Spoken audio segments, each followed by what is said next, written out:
पुलवामा हमला।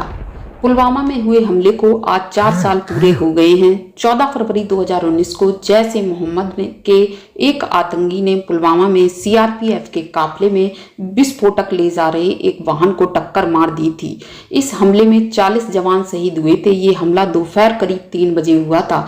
भारत ने इस हमले का 12 दिन बाद ही बदला ले लिया था। फ्रेंड्स, ये पुलवामा हमले की एक दर्द भरी कहानी की शुरुआत कुछ यूं होती है।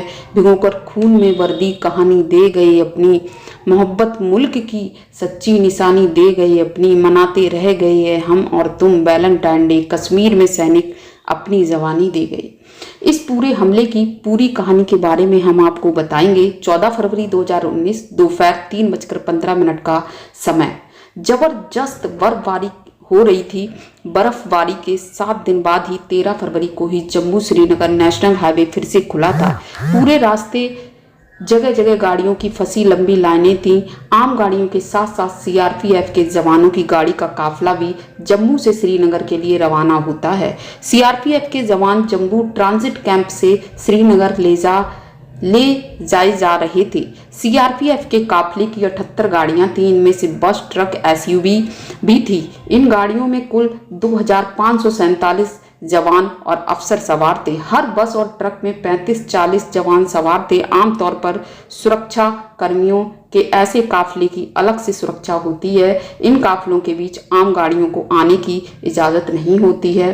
काफिला पुलवामा से गुजर ही रहा था, तभी काफिले के बीच एक एसयूवी गाड़ी तेज से आती है और 2 बसों के बीच टकरा जाती है। एसयूवी की बस से टक्कर होते ही इतना जबरदस्त धमाका होता है कि उसकी गूंज कई किलोमीटर तक जाती है। धमाका होते ही उन बसों के परखच्चे उड़ जाते हैं जिनसे एसयूवी टकराई थी। धमाका होते ही चारों तरफ आग के शोले का गुबार उठने लगता है। इसके बाद काफिले में शामिल जो गाड़ियां जहां थीं वहीं थम जाती हैं। बाकी गाड़ियों से फौरन जवान बाहर निकलते हैं और अपने साथियों की मदद में जुट जाते हैं। मौके की तस्वीरें बहुत भयानक और डरावनी थी। वक्त बढ़ने के साथ साथ शहीद जवानों की गिनती भी बढ़ती जा रही थी।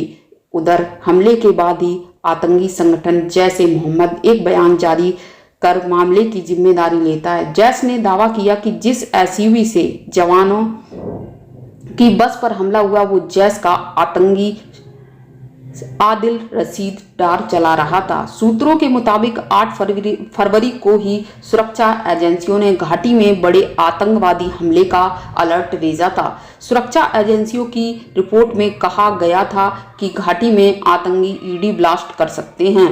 हालांकि सुरक्षा जांच के बाद ही जवानों के काफिले को निकाला जाए। डर ये भी था इस अफरा तफरी में आतंकी काफिले में शामिल दूसरी गाड़ियों को भी निशाना बना सकते हैं। सभी गाड़ियों को रोककर पहले पूरे रास्ते की सुरक्षा व्यवस्था का जायजा लिया गया। उसके बाद ही सीआरपीएफ के काफिले को कड़ी सुरक्षा के बीच श्रीनगर के लिए रवाना किया गया। चैनल को सब्सक्राइब जरूर करें। जय हिंद, जय भारत।